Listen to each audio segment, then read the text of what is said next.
This is your exterior cabin filter. Your master switch is located on the right or the left hand side, including your engine air filter. Fuel water separator and your hydraulics sight glass located on the right hand side. Your DEF or diesel exhaust fluid located on the right hand side with sight glass. Diesel right above it. Storage container for your grease gun.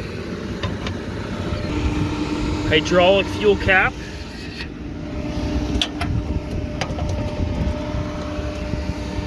Engine oil dipstick. And coolant sight glass. And your cab.